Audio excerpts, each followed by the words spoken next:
Let me ask you. Okay, so I have a follow-up question or two at this point because you gave two pretty extreme situations. Yeah. One of them was like the nightmare story from hell that he's like, please don't let that ever happen to me.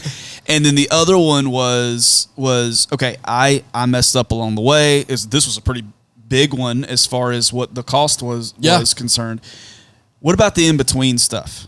So you have a situation where you guys are doing a lot of lawns in a day. A strip's going to get missed. Yeah, there's so what I told my guys is that, look, if I had it set up a little bit different than a lot of other companies. I had a pay per performance setup, so they got paid per the job.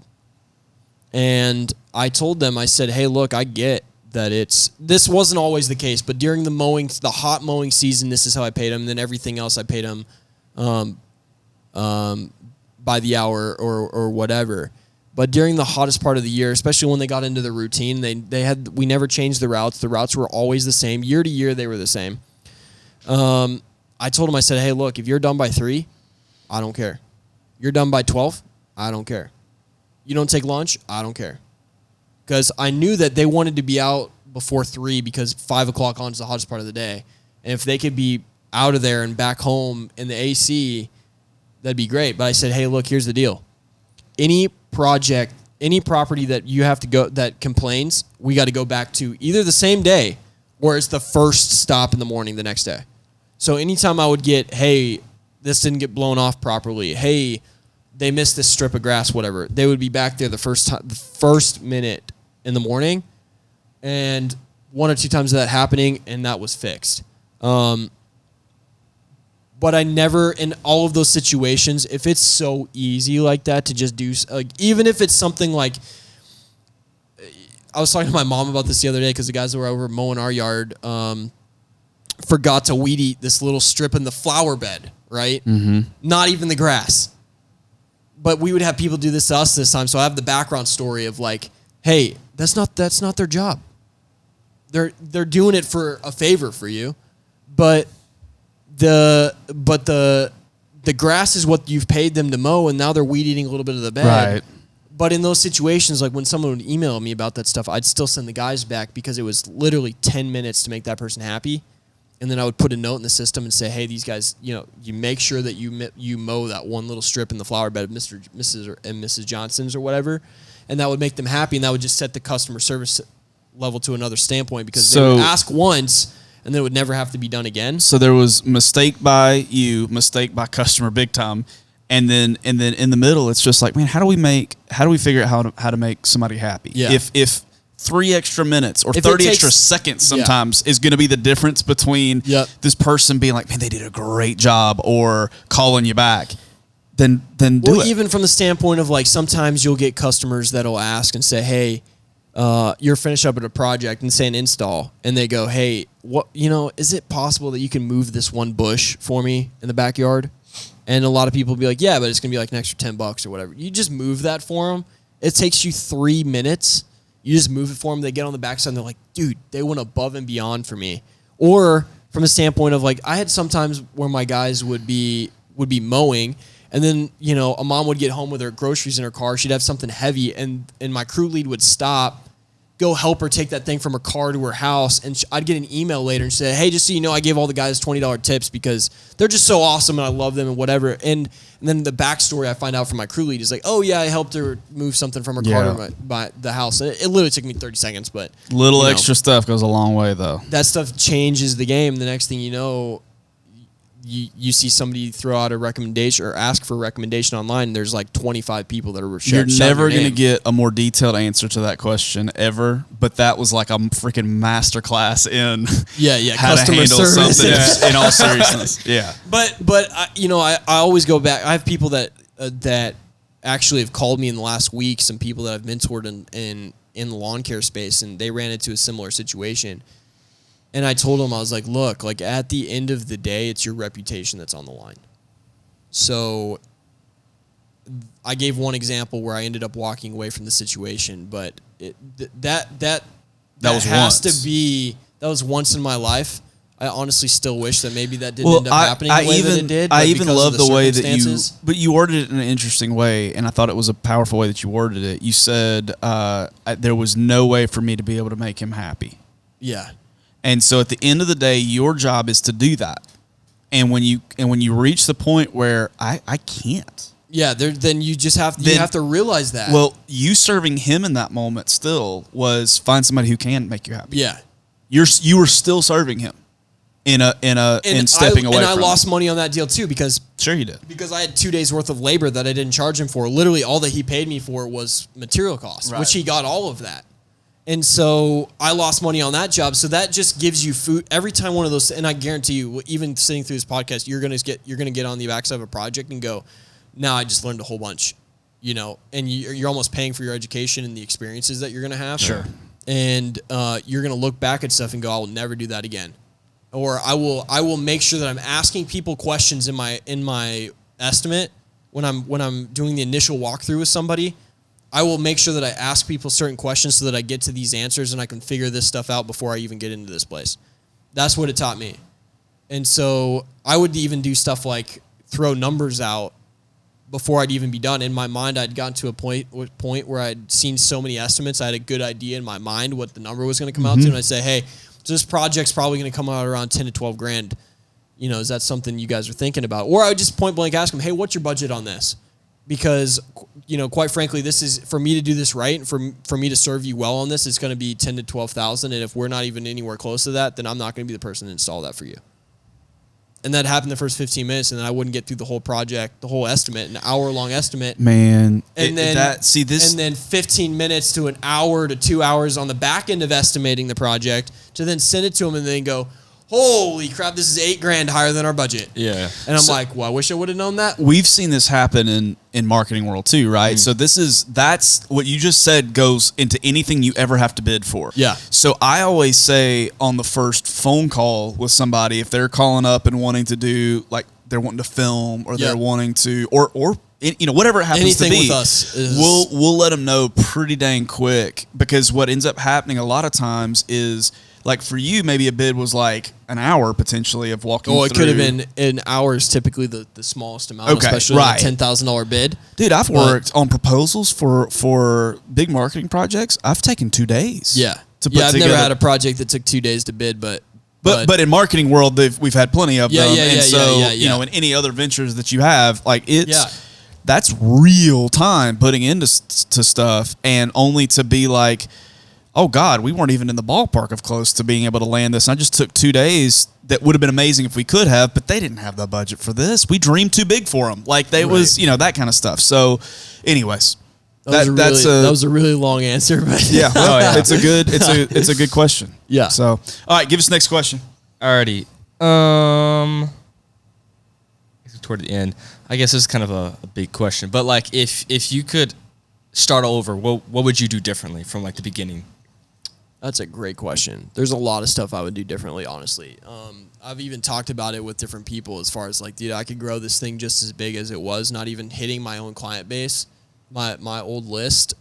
If I started from scratch, I could probably be the same size that I was in a year. Wow. Give top 3 things that this is what. Website first thing. Website, okay. Got to be not even just the website though. So many people get stopped at the website. Like they build it and they're like, all right, done. Like you have to have somebody that's doing the SEO on the backside of things to get you on the first page, because that's what changes the game. That's step number 1. What was that word you used? SEO. So search engine optimization. Okay. So whenever you Google something, you have on the top, say we're just going to use lawn care companies in McKinney.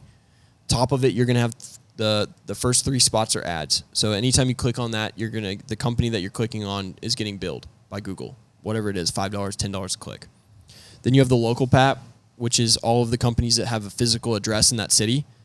And then that doesn't always have to be the case, but usually it is, unless it's a really niche service and there's really not that many providers, and you may have one from Allen, McKinney, whatever. But in this space, there's a lot of people in our space. So there's only, I think it's 3. On mobile, it's 3. On desktop, it's like 4 to 6. And then below that's all organic, meaning you can't pay Google to be there. There's certain things that Google looks at to rank a business to make it to the first page of Google. And so that's really where 80% of the traffic goes, because more educated people know that. People know that the first 3 are ads, and most of the time people are like, let's go with one that's not an advertisement. So that's even with our clients, like we have clients that they need to do, it's called pay-per-click or PPC ad to be those ads, or that's what they're called. We have people that need to do that for several reasons, but for most of our clients, we're like, man, how can we help you with the SEO stuff? Because it takes longer. PPC, we can have a PPC ad up and going in a week, in no time. Yep. SEO, man, that's a 4 to 6 to 8 month process. Yep. But it's the best bang for the buck. The long term stuff, this is good advice, period, in business. Shortcuts are usually not the route to take. Cost you the most long term. Okay. But that was what was generating. I mean, in the busy season, it was 10 to 25 leads a day. Wow. And so I could send stuff out, and it would just be. What was your close percentage off of the? You got 10 leads. Do you know? If it was lawn care, it was 100% almost. Jeez Louise. I could build however I want. I could literally, if I accepted. All right, no clients listen to this. No clients listen to this. No, Jeez it was almost 100%. And so basically I would send the estimate back, and they'd be like, "Can you start tomorrow?" Dude, if you get 25% of your leads coming in that you close, you're killing the game. Yeah. Okay. So don't. Sometimes you can hear something like this and be like, "Oh my gosh!"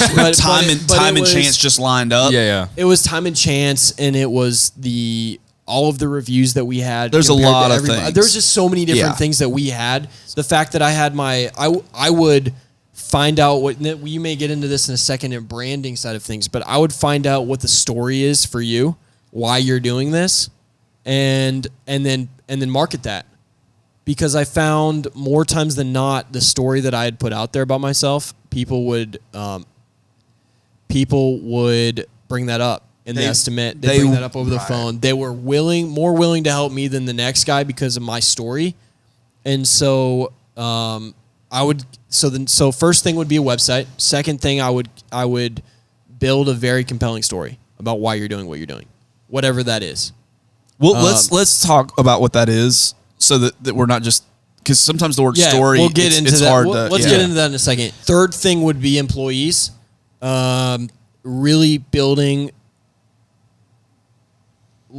a culture, really good. Just a place where people want to come to work, but at the same time, like you also have to find the really good people. So to keep really good people, you have to do stuff that's going to keep really good people. You did so. Let's go back to the example that you gave. I mean, we could go another hour just on employees again, but let's go back to the example that you gave, so that we don't have to necessarily breach new territory. The him letting people get finished when they were done. That was culture building. That was 100% culture building. He built a culture where people who could do their jobs well and do them quickly wanted to work for him versus somebody else. And what was beautiful about that was that I was pulling guys were coming to me going, "Hey, I want to work for you because I heard how you guys were on the show." So he's building trust with employees. He's saying, "I trust you to get it done right and to get it done right quickly." He's saying, "I trust you to be able to, like, if you can get it done by noon." And you had crews that could do that. we had crews that were mowing 30 yards a week, and they'd be done by 1 o'clock. Now, see, other 30 yards a day, not 30 yards a week. We got you. Yeah. Other lawn care guys are going to watch this and go, 30 yards a week, dude, that's nothing. Suck. Unless it's apartment complexes. But other owners would have seen guys getting finished at 1 and said, "Man, it was really hard. We can double your workload and get that kind of stuff out of them." Well, now he's built a competitive set to get great employees. He's built a culture where there's mutual trust and respect going both ways. It was a really good. I don't know if you'd seen that somewhere else, or if you just said, "Man, this is how I'd want to be treated as an employee." It was constantly learning. I was geeked out on this, like anybody else that gets geeked out on stuff, right? Like, I was listening to stuff when I was working. I was getting done and watching stuff when I was working later. I mean, it was just constantly like, what are other people in the industry doing? And then what are people outside of my industry doing to keep people? And I realized that really quickly that I did not want to be the guy that was stuck in the truck. Really good. Right? Yeah. Like I'd heard the stories of people that were 65, had one crew, sold the company for like 20 grand, and that was their like they worked their life away for nothing. Or couldn't sell it at all, which is a lot of people. Or couldn't sell it at all, which is a lot of people. Lot or of they people. sell it for Probably the most. equipment and they maybe get $5 Right. grand or something for the route. Right. I mean, it's just I knew that that's not where I wanted to be. I knew that the only way that I was going to get there is if I had a really good staff and people behind me to get stuff done.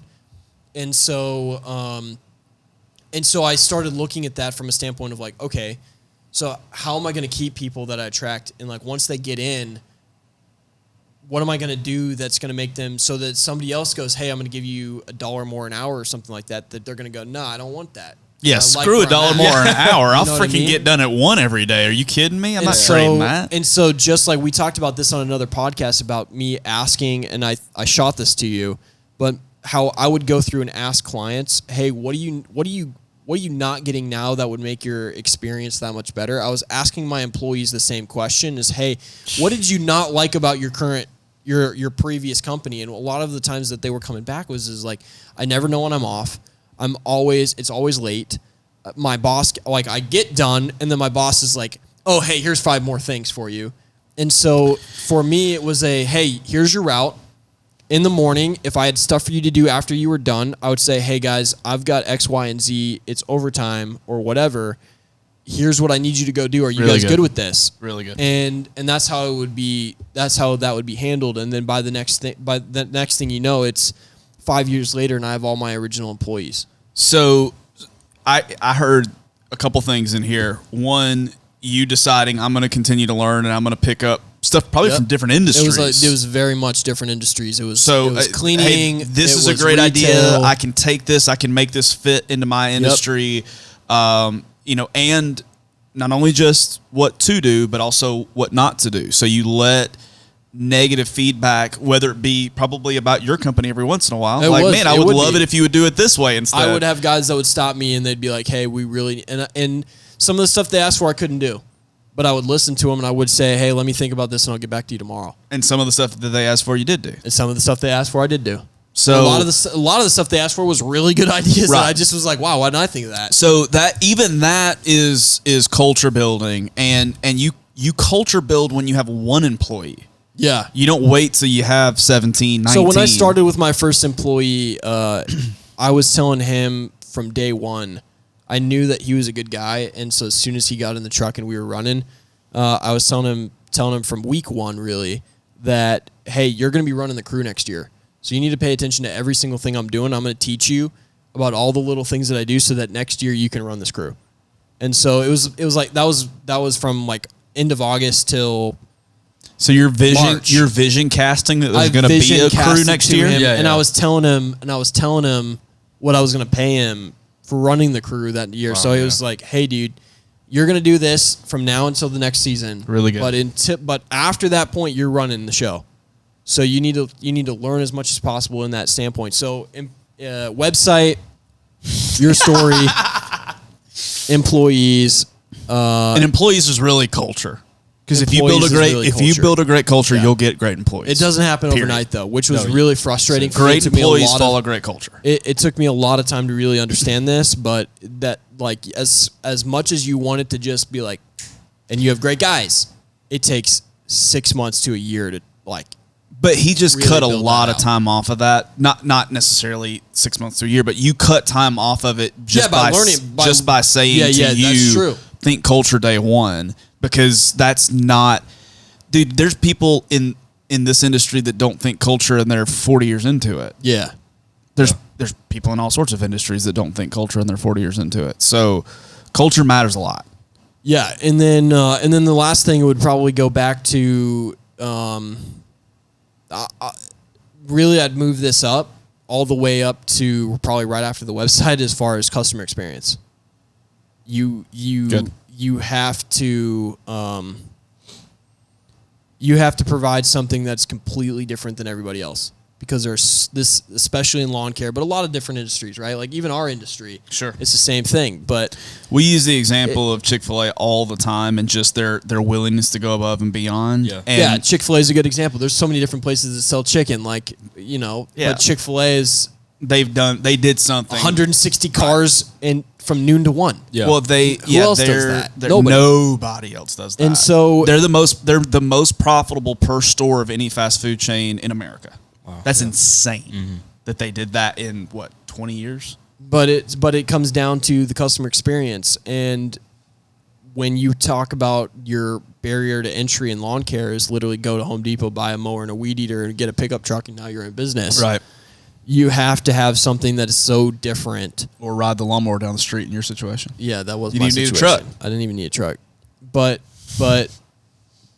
you have to have something that's so different that people go, nah, I'll pay you $30 a cut versus the guy that just put a card on my door that says 20. Good.